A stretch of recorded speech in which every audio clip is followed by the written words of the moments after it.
All right, I think we'll go ahead and get started. Thank you for being here this evening. My name is Alan Hawkins. I'm the director of the School of Family Life. And I want to welcome you to this distinguished lecture made possible by the endowment associated with a former dean of this college, Virginia Cutler. And I actually want to recognize any in the audience that are associated with the Cutler family or have donated to this wonderful cause. So thank you. It's our privilege this evening to hear from Dr. Gordon Lim, who's director of the School of Social Work here at BYU. And we'd like to recognize also members of his family that are seated here and joining with us. We're glad that you could come. And also want to recognize faculty from the College of Family, Home, and Social Sciences who are here, and students. Thank you, and hope that it's not just extra credit that brings you here, but that I think we're in for a treat tonight. And just one other final thing too. I saw a few faculty alumni with us, retired faculty that have come back, and we appreciate you being here as well. We'll begin tonight with a prayer by Stephen Hoffman, who is an assistant professor of social work here at BYU.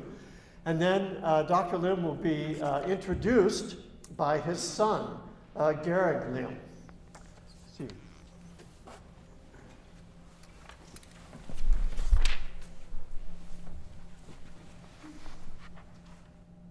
Our Father in heaven, we're grateful this evening for the opportunity we have to be here and to learn from Dr. Lim's life and his experiences and his research.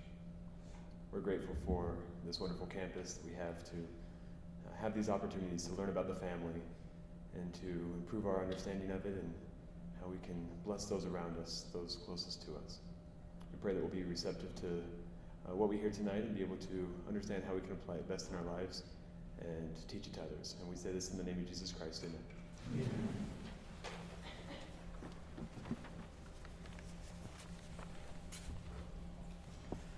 Gordon Earl Lim is the director of the School of Social Work at BYU. Prior to joining the faculty at BYU, he taught at Arizona State University, and previous to that, as assistant director of the Catherine M. Booter Center for American Indian Studies at Washington University in St. Louis. He received his PhD in social welfare from the University of California at Berkeley, his master's in social work from the University of Utah, and a bachelor's in psychology from BYU. Professor Lim concentrates his research activities around Native American families and children.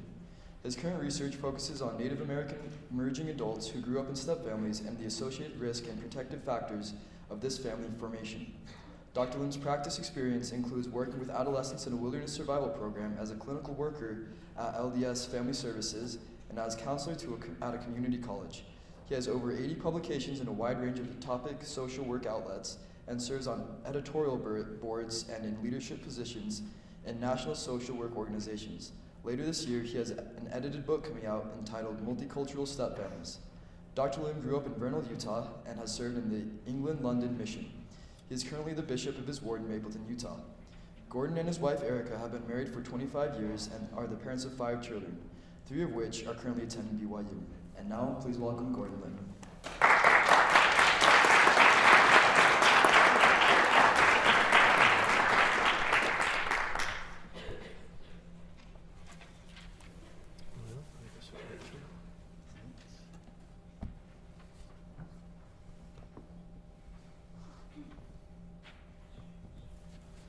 All right. You're always taking a chance whenever you have a child introduce you. Not a child, but my child. He's a great young man. All right, before we get going, if you would like to participate, jump on your phone or your iPad or your computer and go to this website. We've got 3 quizzes. 1 about what you know about stepfamilies, 2 about your personal experience with stepfamilies, and 3 with American Indian stepfamilies. So, if not, you can probably just turn to a buddy next to you and answer these questions. I'd like to thank my family for coming and the 3 other people that joined my family. So it's always a privilege. It's interesting when my particular population, American Indians, everybody thinks it's a cool topic, but it's not that. We're talking about such a small percentage or small proportion of the population that a lot of the cool things that I find, they go, yeah, that's really cool, but for 1-2% of the population, we're probably not going to change a lot of policies and practices nationally for this. But the other cool thing about it is a lot of times I get to do research that is kind of the first time it's ever been done. So that's what I hope to present to you today. I remember when I was finishing up my doctoral program, I went to a conference and presented, and Elaine Walton was the director of the School of Family Life at the time, and she was at the conference and came and watched. And she goes, "Are you nervous?" And I said, "I am so nervous for this presentation." And one of the first presentation I'd given at a big conference, and I said, "Do you ever get nervous?" And she said, "When you get to be my age, you really don't get that nervous because you're just happy that somebody wants to listen to your research." So I think I'm starting to enter that phase, and so it's just nice to have somebody that's willing to listen to me in my research. Okay, so I'd like to thank Kevin Schaefer and Aaron Holmes. Kevin Schaefer used to be on the faculty, and Aaron Holmes, who is a professor in the School of Family Life. Back in 2013, they approached me and said, "We're going to do a study on step families. Would you like to join us?" And I said, "I would love to if we could add an American Indian sample to that." And they said, "We're happy to do it." So this study, so I'm going to present kind of a 2-phase. I'll talk a little bit about step families in general, and then I'll get into the research that we've been doing since 2013, which includes one of the largest American Indian step family samples, at least with emerging adults, ever collected. And so, I'd like to thank those two. I'd also like to thank Caitlin Ward. She's one of our master's students. She's now at the University of Michigan doing her PhD. The last 3 or 4 years, she's been helping me do research in this area and has been just a great asset together. So, then I wanted to thank the Cutler family. I've been reading a little bit about Virginia Cutler and some of the great things that she has done. Boy, what an amazing woman. What contribution she made. Lost her husband after just 2 years, had 2 young boys, went to Corn at Stanford and then Cornell, and then University of Utah, and then BYU, and just an amazing woman. I loved a quote about her from a friend. It said, "I am constantly reminded of one who trod the continents of this earth, improving the existence of who knows how many of God's children." And I think that what an amazing legacy she has left for not only me, but future generations of students and faculty. Okay, so if you're ready, let's take a little quiz here. See if this works. I am definitely playing with fire with technology here, so we'll see if this works. Okay, so if you're on, hopefully you now see the question. Are you starting to see the questions pop up? Yes. Okay. So we'll see here. So question 1 is, what percentage of people have a stepfamily relative in their lives? Stepfamily sibling, half-sibling. The answer is 40 to 50%. So nice. Those 4% of you that chose 10 to 20%. Okay, let's go to the next one. What percentage of adults are step-parents?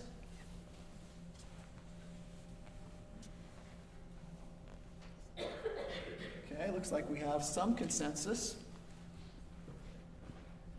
The answer is surprisingly just under 20. So A on that one.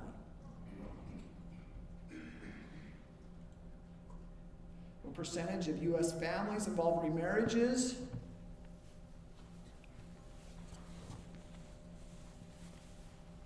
close there between 35 and 50. So the answer is 50%. So 48% of you, nice. And then one more on this section. What percentage of children are currently living in a step family today?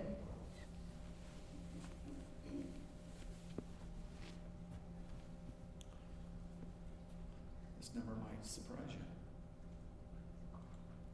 Oops. Sorry, just clicked too quick on that one. The answer is 50% on that one. So, and I'll give you where I drew all these stats from here in just a second. When I was, when we first moved to the area back in 2005, in our ward, I was put in with the young man. In our ward back in 2006, 7, 8, somewhere around there, we had just a small handful of children in a step family. Just off the top of my head, I'd say 3 of our youth were in step families at that time. If you look at it now, that probably gets closer to 40%, maybe even 50% of our youth that are in step family, various structures of step families. So just within the last 10 or 15 years, we've seen a lot more change with regard to that family dynamic. Okay? So let's take one other, stay on here. So we're going to learn a little bit about our audience now.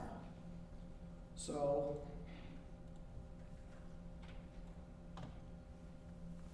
how many of you are involved in step families?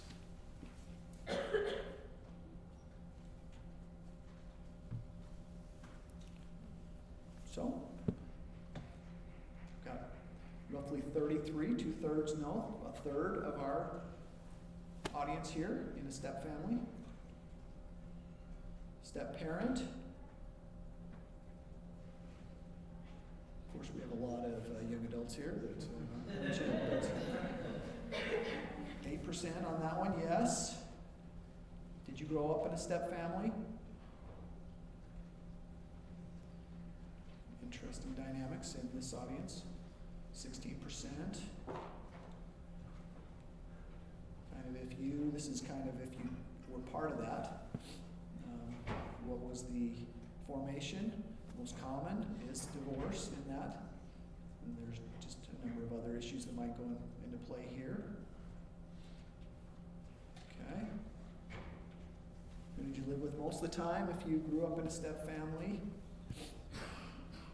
These numbers are starting to change. It used to be predominantly moms had most of the rights when court decisions were made. And now it's becoming much more 50-50 in this relationship. I know in our ward, a lot of the families that are in these step family situations now have joint custody, and 50% of the time they're with their mom, and 50% of the time they're with their dad. Step sibling or half sibling on that one. And then, how many? Okay, 3, and a few of you had even more in that situation. And then this question I think is for everybody. Most of us do. Those that didn't just change their answer. Okay. All right, this is a word cloud. Type in, what do you think of when you hear the word step family?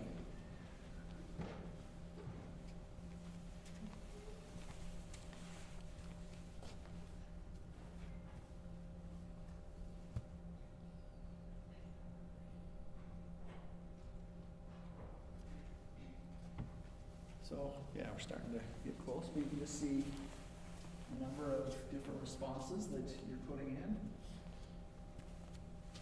Some have a little bit more negative connotations, and then some, have hopeful in there.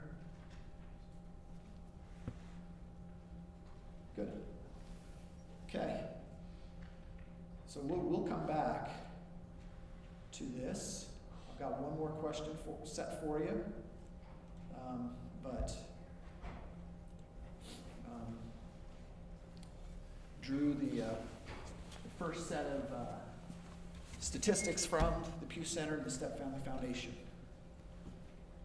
So, As you can see from the statistics, step families are increasingly common. As I mentioned, even anecdotally with my experience, nearly half of people now, especially young adults, have experience in a step family in some way. So I'd like to note that step families come in many forms, as we saw on one of those survey items. Divorce might be the most common, but there's a lot of other different ways that step family formations happen. And they can be headed by homosexual, heterosexual, non-gender conforming. There's just a lot of different, especially nowadays, a lot of different formations that we're seeing that weren't as common even 10 years ago. So all of these differences, from a research standpoint, are important to consider as we try and look at what are some of the risk factors and what are some of the protective factors that might be involved in this family structure. So I'm going to be looking at research on things that on average might be helpful and might be more at risk as we look at step family formations. Okay. So it's important to mention that early theorists, when they studied and talked about step families, had a very negative connotation, usually very stressful, usually very negative for children growing up. And while some of that is held true, we also see that it's much more complicated, it's much more variable than just if you grow up in a step family, you're a little bit in trouble. And so, in some ways, it can even be a positive thing. Does anybody think of why this might be a positive thing for a step family to form? Or the result of a step family to form? Yeah. Yeah, you might all of a sudden get a new family structure and have a lot more support. Yeah. Second chances to something that may not have worked out well the first time. Yeah. So I just had a conversation last week with somebody that said, I wish we would have found each other a lot earlier, but thank goodness we found each other now. So good. Anybody else? No. So you have the loss of a parent, and then you're missing a dad, and you get a dad in your life. Yeah. So one of the ways is the death of a parent and remarriage in that. So there's a number of it. If you think about it, it's a lot of it's how your experience and what you've seen with how step families are formed.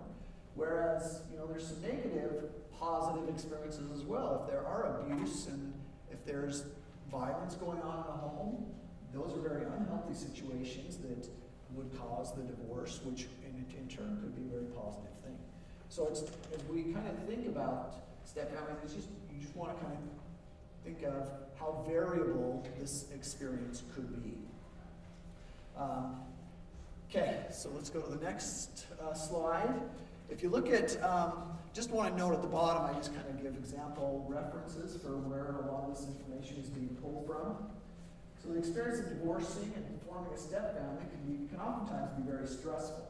So some sources of stress include conflict between the parent, having two parents that have different ways that they initiate discipline or the way that they communicate with the child or with the family members. So oftentimes researchers suggest that divorcing parents make transitions slowly. So that's a theme that you're going to hear me say a couple different times is in my own situation, when my mom passed away, I'll tell you a little bit more about that in a minute, we were saying, Dad, don't do anything for 6 months. That's kind of the general rule, just kind of let things lay low. And he's getting ready to move out of our house. And we said, no, just kind of hold on to it for a little while. And he said, I can't. There's too many memories here. And so we ended up selling the house and probably not getting as much money as he could for it. And, was maybe not in the best frame of mind during that time. But my heart was really going out to him, trying to say, okay, I can understand why you might be needing to do this. So, in addition to making the slow transition, the quality of parent-child relationships can help child adjust, depending on how that works. When children feel a sense of closeness to the parents they're living with, the majority of the time, they tend to experience less stress, and oftentimes that transition period is strengthened. So, it's also important to consider the age of children when a step family forms. So, in general, studies suggest that children under the age of 9 adjust more easily, In one study, when children were asked about the experiences of going through parental divorce, children under 5 tended to feel their parents were abandoning them. Children between 5 and 8 tended to blame themselves, and children between 9 and 12 wanted to align with one of the parents. Additionally, approximately 1 in 4 children reported that no one communicated clearly to them about what was happening during that whole time, that the divorce was happening and the new marriage was coming about. So children who are able to have open communication with their parents during this time, and oftentimes it's very difficult as a parent to know how much to say or not to say, but that open communication makes a big difference for the children in helping them kind of adjust to the situation. Okay, so the other piece is when step-families form, so typically a residential parent, and a non-residential parent. For much of that time, the mother has been the residential, the father has been the non-residential, or the less involved parent, although that is definitely changing. Some of the studies that have been done more recently, Kevin Schaefer and Todd Jensen at Chapel Hill, focused more on that father involvement part of step families and how that is becoming a much more prevalent model where the father has just as much time, and in some cases, the father is the primary caregiver for the children. But it continues because the non-resident father often doesn't get as much time with the child as the mother does. Many people assume that non-residential parent, in this case the father, may not have as much influence. But research says that is just as important of a relationship as the majority of time that they're spending with the residential parent. So it's really important to engage that non-residential parent when the children are going through these transitions. And then just a couple other notes here. So when children feel a sense of closeness to their non-residential father, they tend to have better school achievement, or children who have non-residential fathers that pay child support, or the non-residential parent sets boundaries similar to what they're experiencing. Those are all positive aspects of how that relationship can be strengthened and developed. Okay? So, when we look at the family context, we can't underestimate the importance of the step-family, step-child relationship. And this has been an interesting variable for us to look at for the American Indian piece, and I'll talk about that in just a little bit. We know that a positive step-parent, step-child relationship increases satisfaction, step-family satisfaction, is associated with better social and behavioral outcomes for children. And so in order to promote this relationship, researchers caution step-parents not to move too quickly through this process, as was mentioned earlier. So during this process, rather than the step-parent, rather than initiating their own disciplinary tactics and ideas, the encouragement, the research is saying it's better to support the residential biological parent in their discipline techniques, their disciplinary standards. And as that relationship becomes stronger for the non-biological parent, then they can start to branch out a little bit. So it's more important for them to take a secondary role in that, but to still make sure that they are honoring that parent's right, as a biological parent, and that the child knows that as well. So step-parents can use active listening skills, open communication, but the most beneficial thing they can do is offer encouragement and positive reinforcement to that child. Okay? So, step-sibling relationships. So, one of the interesting findings in research with step-siblings is this relationship is oftentimes thought of, at least hypothesized, as not being as important as a stepfather-stepmother relationship for children. And yet, more and more research that is being done on this is finding that this relationship is just as valuable and just as important. And another finding that's very interesting on this is over time, there is a similarity between not the biological children and the stepchildren. So that distance, or that what oftentimes is thought of as a negative thing when we have step siblings, oftentimes that goes away and the relationship becomes very much like a biological child-to-child relationship with that stepfamily. And that's kind of an interesting finding as well. Let's see, what else did I want to say on that? Okay, research also suggests that children in stepfamilies are extremely aware of any differences that parents have as far as the way they treat the other children. So as parents, it's really important to make sure that, especially during that transition time, that there is equity and that the parents are making sure that there's equity in that relationship to minimize that different expectation. Okay, so now we've gone through a little bit of an overview of stepfamilies generally. I'd like to go through a little bit of my background and why I'm interested in this, and that might kind of give you a little bit of an understanding of why this is an important topic to me. Okay, so this is me. So I was 10. This was actually taken in St. Louis on a trip that we had. And I have an older brother and an older sister, and then there's my mom. So before talking specifically about American Indians, I'm going to just share with you a little bit about my background. So I came to BYU fall of 2005. I shared with you a little bit about my mother's passing away.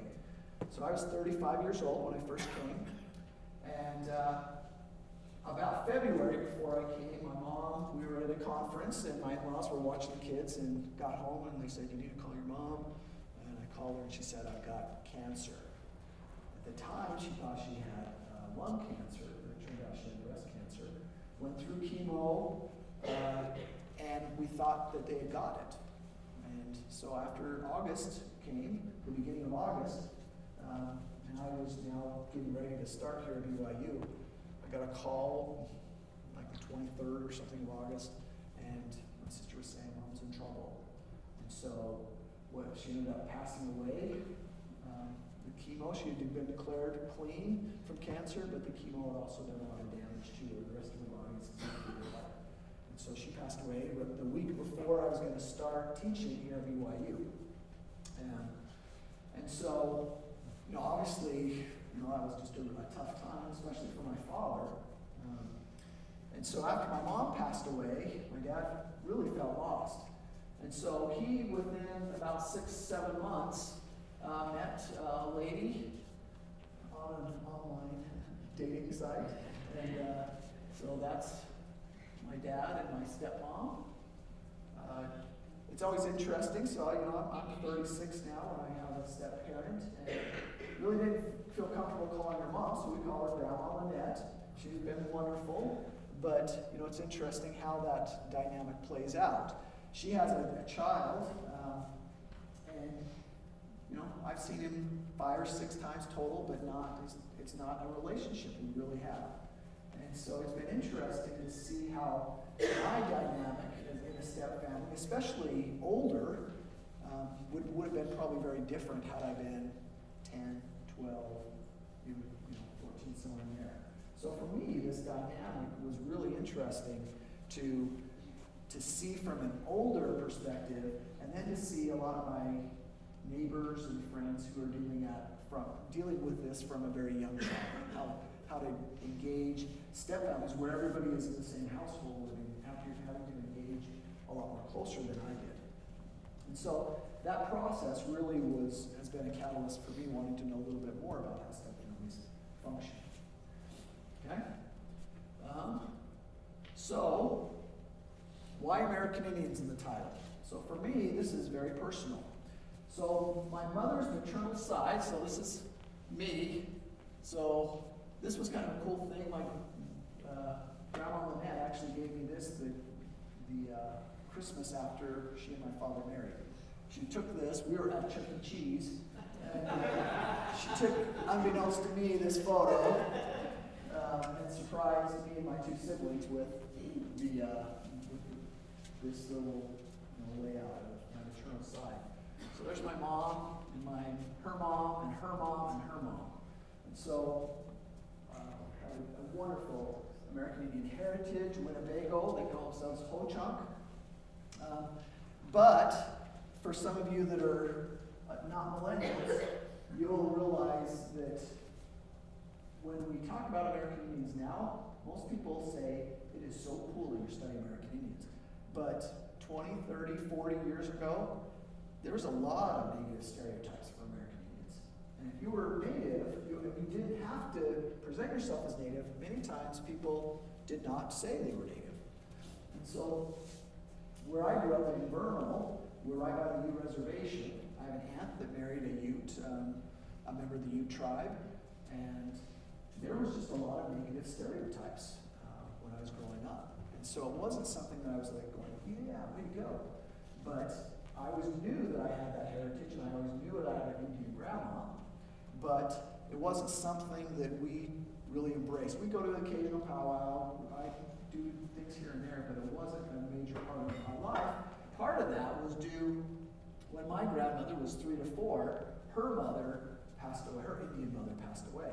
So she married a white guy, and he married another white lady, and so her stepfamily was 2 white parents. And so a lot of that Indian tradition, that native tradition that is typically passed down, kind of got a little bit lost there.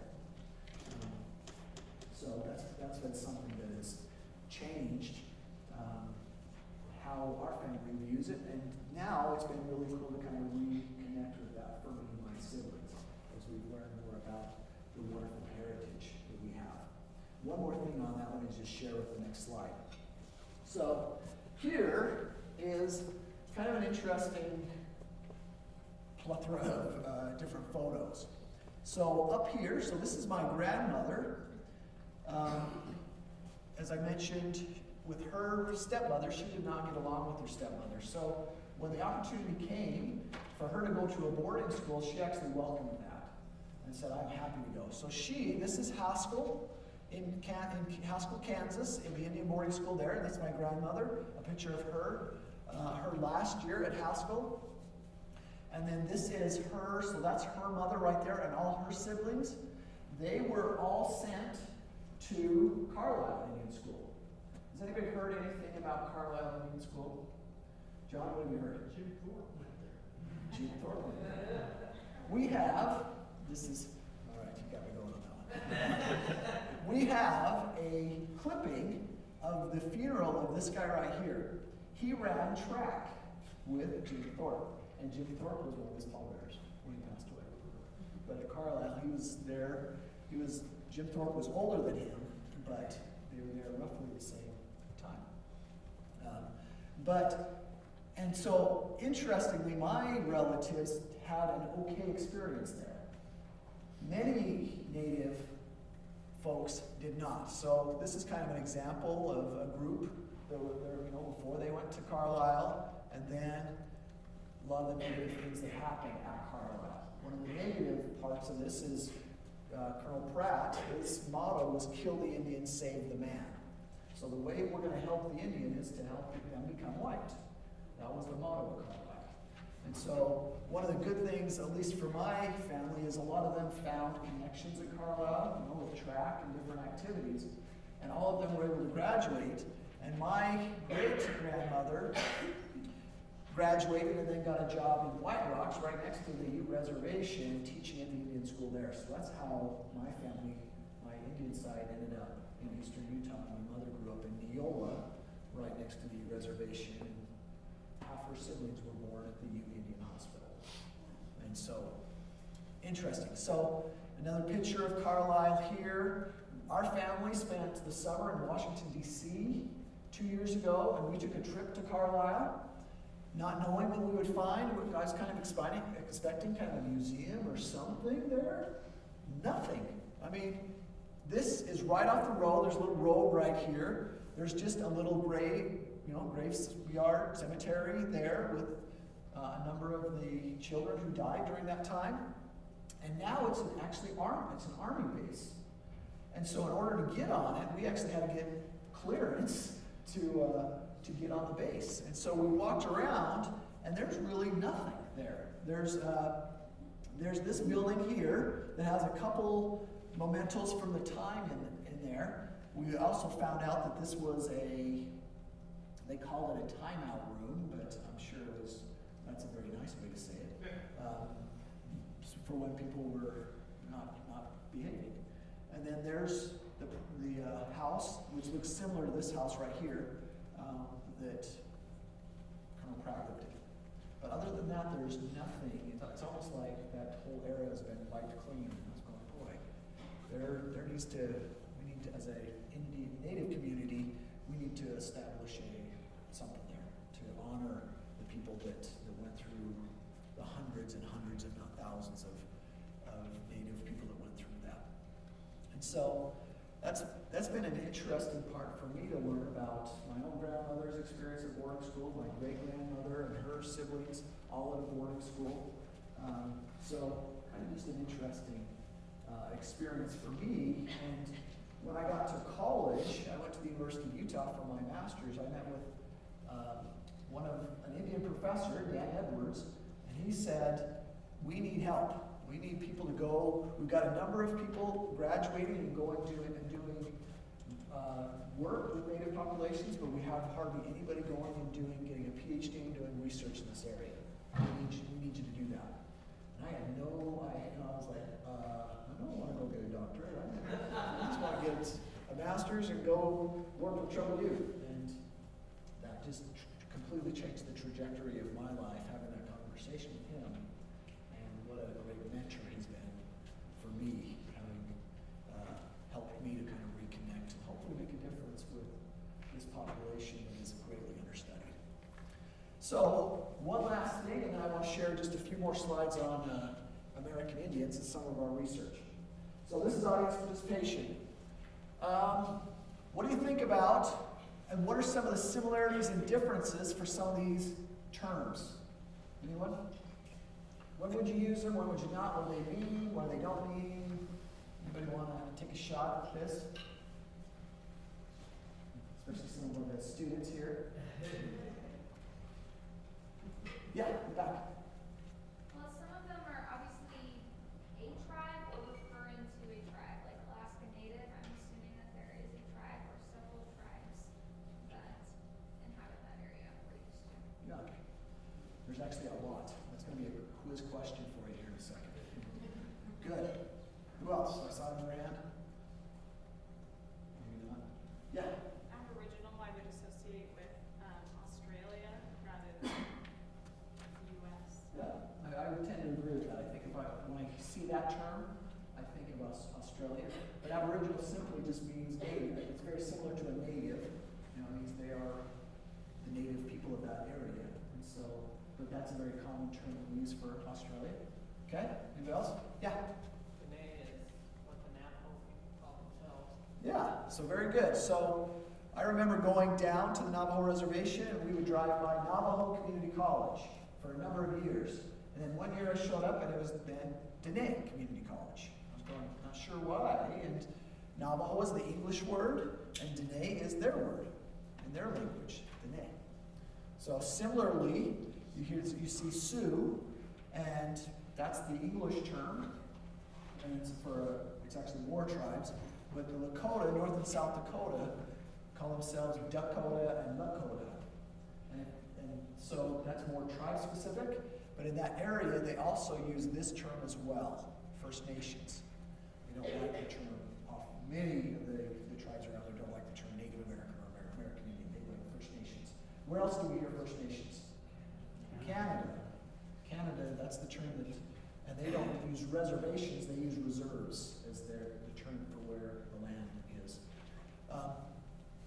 Just one other thing here. This is a very important term to know, especially from a policy and research area thought. Anybody want to read my mind on that one? Why would that be an important term? Jessica, you know the answer to this, Diane. Isn't that what the government refers to Native Americans as? Yeah.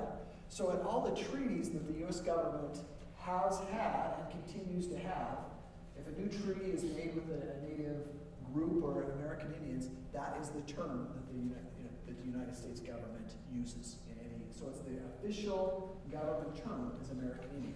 Oftentimes you'll see American Indian and Alaska Native with that to distinguish between the continental and the the Native Alaskans. But, so a lot of times, a lot of Native people don't like this term when they refer to themselves. We always say the best thing to do is to ask somebody or listen to how they refer to themselves. And then that's the term you should use. But whenever we're writing papers and doing research, and we're trying to make a positive impact, hopefully for policy and things, we'll typically use the term American Indian.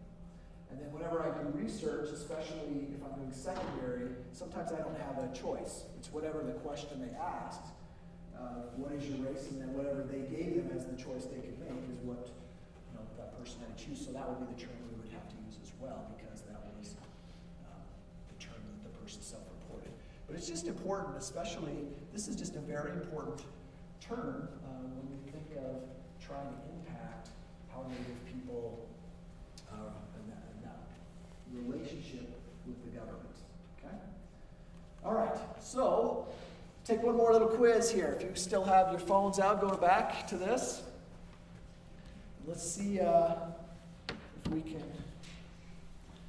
ask you a few more questions about Native Americans.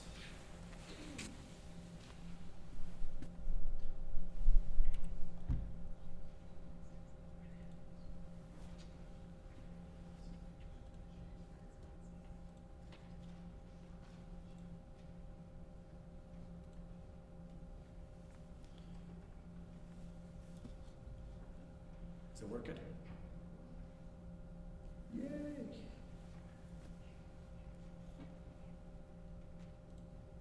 Okay, so what percentage of the U.S. population is American Indian?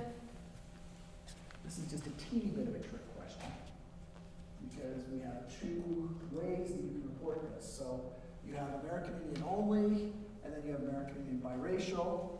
American Indian only is just under 1%. And American Indian biracial is just under 2%.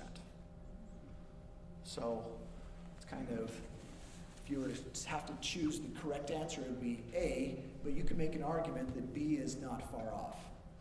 Those of you that chose 7%, you're way up. Okay, approximately how many federally recognized American Indian tribes exist today?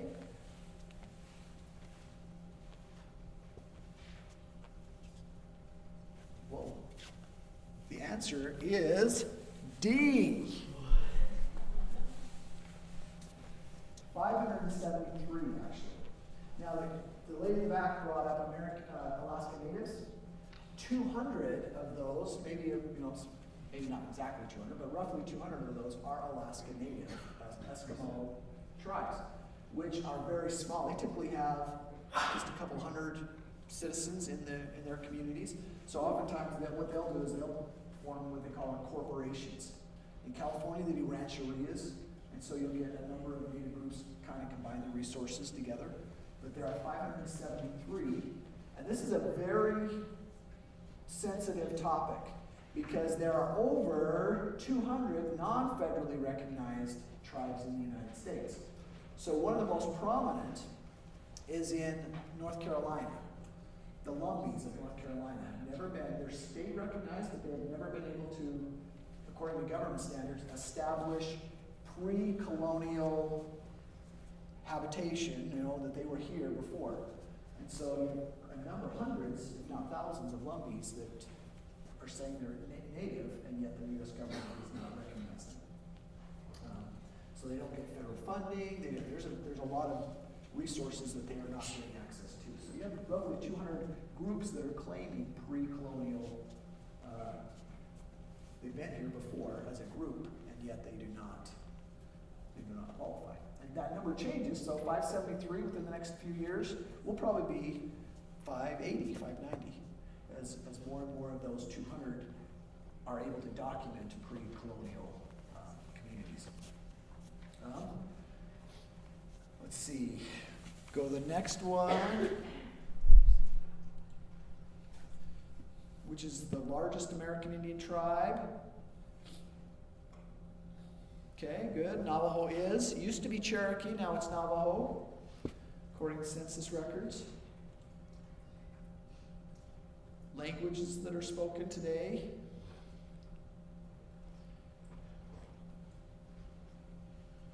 200 is the answer there.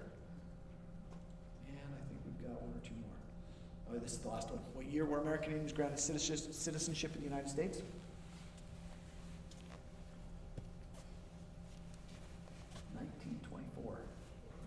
That. So 95 years they've been citizens, compared to 229 years for white immigrants, and that's 10 years after women were allowed to vote. And in many states, I remember being in Arizona, and they were talking about some counties that wouldn't let Native people vote until, what was it, 1965. They were not allowed to vote. And what happened there was the passage of the Voting Rights Act.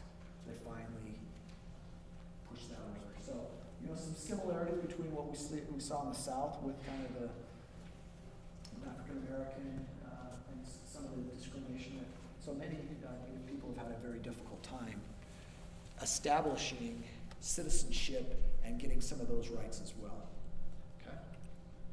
Okay. Just in the last couple minutes, just wanted to show you a couple. So there's the references that we drew out for those. Just want to tell you about one or two studies that we did. So,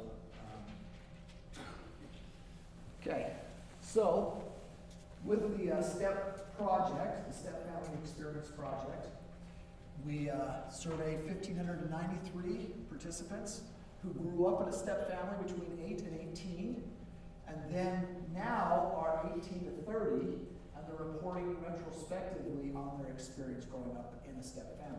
We worked with Qualtrics, they did a panel survey, and we designed it so that it would match national demographics, except for our American Indian sample. So, if you look at the 1593, we have 340 American Indians, so that's almost 20% of our total sample size being Native. So, you have to be a little bit careful when you compare this Native group to other participants in the sample because they are so much more overrepresented than in the general population. But it was really helpful for at least getting an idea, and we recognize there's limitations with panel data, and you can't really, you've got to be careful about generalizing this too much, and a lot of limitations with this. But it is by far the largest sample ever looked at with American Indians. So a couple of our studies looked at insecure versus secure attachment. I'm not going to go into the details on that, but those two kind of, when you look at different attachment styles, are important to consider when you're looking at how step-family formation impacted, and now looking back and how the sample looked at, how our sample looked at how they grew up in a step-family. So we good on this one? So for our first study, we examined whether the stress associated with step-family adjustment in childhood related to participants' attachment style among American Indians and white participants. We found that among white and American participants, stress during step-family adjustment was associated with insecure attachment. That's probably what your hypothesis would be proposing. We also found that American Indians were more securely attached than whites in emerging adulthood. And so this study suggests that one, helping reduce stress, anything we can do to reduce stress, giving a few examples generally on that, really makes a difference for Native populations as well. And two, clinicians working with American Indians need to pay close attention to these attachment issues when they're growing up and how that will impact them when they get to be a little bit older.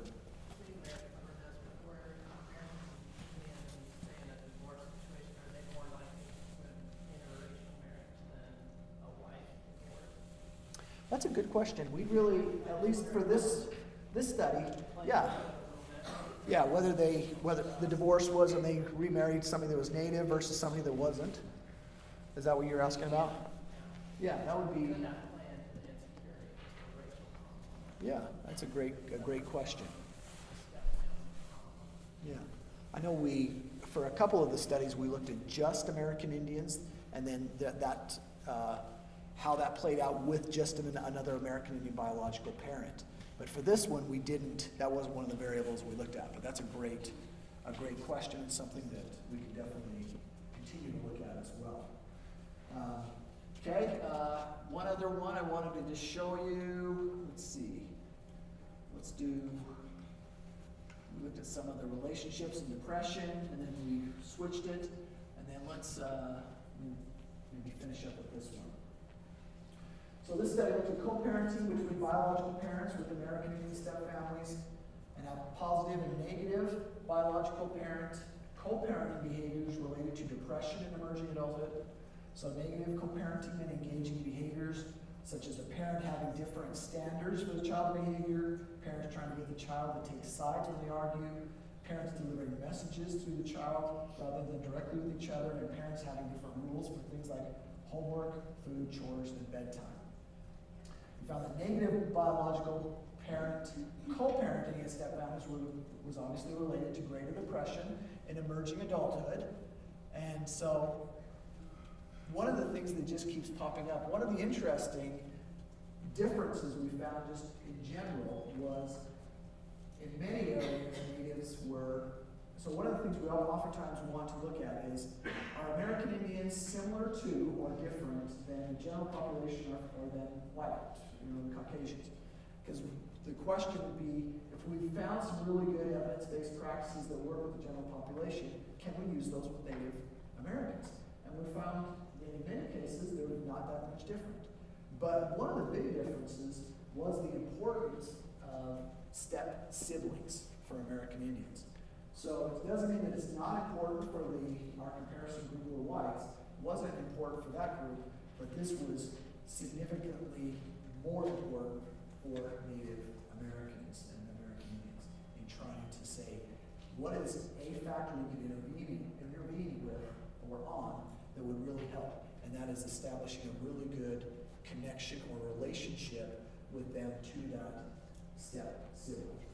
So we were thinking that it might be the step parent, but looking at that step sibling it doesn't mean that the step parent is not important, but that step sibling relationship is very important. So, okay, so and then just in kind of conclusion, I'll kind of go through one thing I wanted to just show is if you look at the basic take-home message, it's this. The family processes are much more important than family structure. So children can do really well if there is consistency, if there is continuity, if there are positive relationships building in that. And so it's not so much that the family structure is the negative part, it's what goes on in that family structure that can be either positive or negative. So as we're kind of continuing down this path, what's really playing out is how can we intervene to help, and it really points to intervening within the family process of what's going on there, versus just focusing on the different structural elements of that. Okay? So, sorry that last part was a little quick there, but wanted to just leave open for any questions that anybody might have. So, any thoughts? Questions? What was the answer to that last question that we didn't get to on American Indian families more likely to form step families? What was that?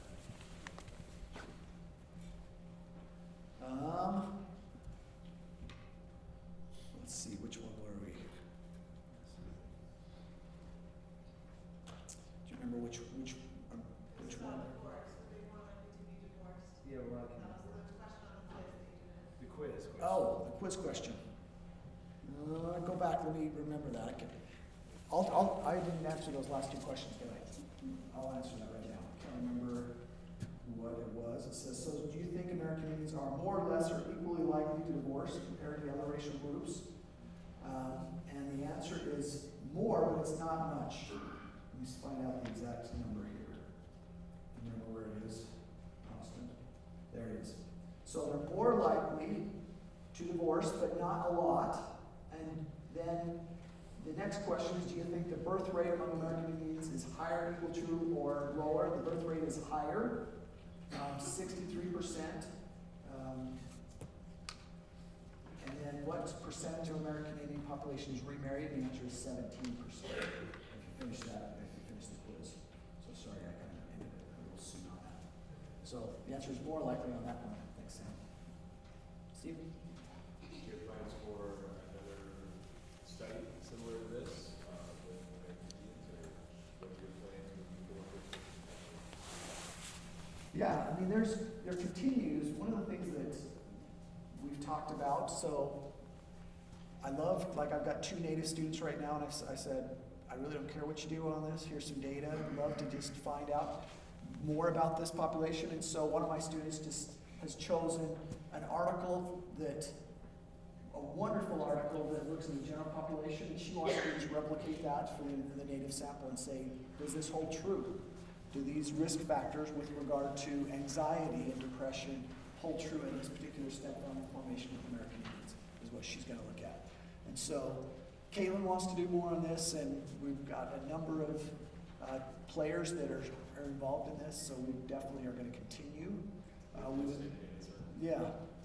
There's been a proposal to focus in on just 1 or 2 tribes, like even the Navajo Nation, and do a sample of just members of that tribe and look at how they compare to some of the broader findings that we're getting. So that's kind of the direction we're going with this right now. So, good, thanks. Any other thoughts or questions? Also related to what you were just saying there, I was wondering if you saw any tribal differences, and you probably haven't yet in terms of that number, but it's related to that, is there different levels of social support in the community with these different tribes that relate to how stepfamilies turn out? Yeah, so we actually do have that information, we just haven't analyzed it yet. So breaking it down by tribal, we've done some demographic stuff on which tribes we have, but we haven't really broken it down as far as, is one tribe more likely or less likely? Does one tribe have more resources and less resources, and how does that play into it as well? So, yeah, that's one of the great things is, we've probably done 10 articles on this, and there's just a number of other studies and variables we can be looking at. Is there any evidence for like tribes with government support and like government recognition, like having less issues with like family like separations and things like that in comparison to those other like 200-ish tribes that weren't federally supported or recognized? I'm not aware of any. That's a good question to ask. Some people would be, I could see both sides of that, because a lot of Native tribes love the idea of sovereignty and want to be self-reliant versus relying on government assistance. And so some tribes have actually, the more they become self-reliant, really gambling and casinos have been a major funding source for many tribes. And as that has increased, their expectation of reliance on government funding has decreased. And they've asked for fewer resources because they want to become self-reliant. Whereas some of those other tribes are still able to have an option. And it hasn't been an option for them to access those resources, so they're much more at risk because of that lack of funding. Someone's had a hand up here. 1 or 2 more. Laura? You have the medical volume communities, cultural stepfamilies. If from that volume you have someone step into your office, they're transitioning to a stepfamily situation in just a minute or 2, what would be the 2 or 3 things that you would share with them as counsel to make that transition as smooth as possible? Yeah, that's a great question. So it was interesting, with that volume, I had a student back in 2013 or so that wanted to do some work with this on American Indians. And so we wanted to just kind of set the stage. So what can we know about American Indians that might just be helpful in the stepfamily formation versus jumping into the research? And so we put together just some information on what's important to know about the culture, historical trauma, and different things like that. And we sent it to Susan Stewart. She did Brave New Stepfamilies back in 2007. She did a book. We said next, and it included a number of racial groups in that. What American Indians weren't in that. So we said next time you do an updated edition, we'd be happy to contribute a chapter on American Indian stepfamilies. And she came back and she said, we're not, but why don't we do it? And so that's how that relationship came about. And then we focused focused on just some of the groups that weren't covered, the racial and ethnic groups that weren't covered in that. So it's really about 10 chapters. It's a smaller book, focusing on like Asian populations and kind of sub-religious populations as well. But what we would recommend, to get to your question, what do you recommend? One is the process. Take things slowly. Encourage your family to take things slowly. As you're going into this, that relationship with your step siblings, that relationship with your step parent is going to take time. And it's going to sometimes take years. So be patient and try to just be a positive influence for the family over that time. Because so often, parents go into this and they want to, okay, let's go do a bonding experience in Disneyland for a week. And they come back and everybody hates each other. And they've hated that experience. And they're hoping that they're going to have that, remember the Titans type of experience. And that oftentimes does not work in step-family formation. So just little by little, taking it day after day and time after time. And then from a parent standpoint, to just be patient and positive and not, oftentimes a tendency with a step-parent is to say, this is our house, this is our family, these are going to be our rules, and these are going to be the rules you're going to live by. And the child, that is a very insecure way for the child to handle it, to want to handle that. Because it's now, who are you? And so the best thing that step-parent can do is just support, reinforce what the biological parent is doing. And so from that flip side, just know that your step-parent's going to be trying things and they're not going to work all the time. Open communication and be sharing those statements and emotional attachments with them, saying, here's how I'm feeling about this, here's what's scary about it, and then reinforcing, yeah, that's understandable, why that would be a tough thing to have to deal with right now. So those are two things, at least from that perspective. Okay, thank you.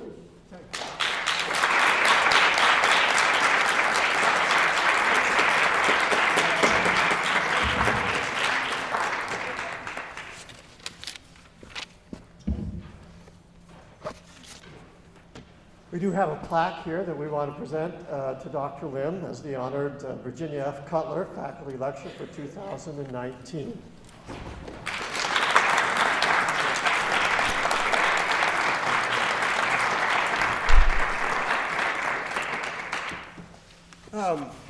Just a couple of things as we close. It's also my privilege to announce our honored speaker for the 2020 Virginia F. Cutler Lecture Award. Dr. Steve Duncan from the School of Family Life will present that lecture. So put it on your calendar. Steve, if you would stand and be recognized, we appreciate that. I want to give a special thanks to the staff that worked on this in the school and in the college to make this event possible. There are some refreshments. In fact, there are going to be a lot of refreshments out there. Feel free to pick out because I think we ordered a lot. We will close this event then with a prayer, and we've asked Dr. Stacy Shaw, an assistant professor of social work here at BYU, to offer that benediction.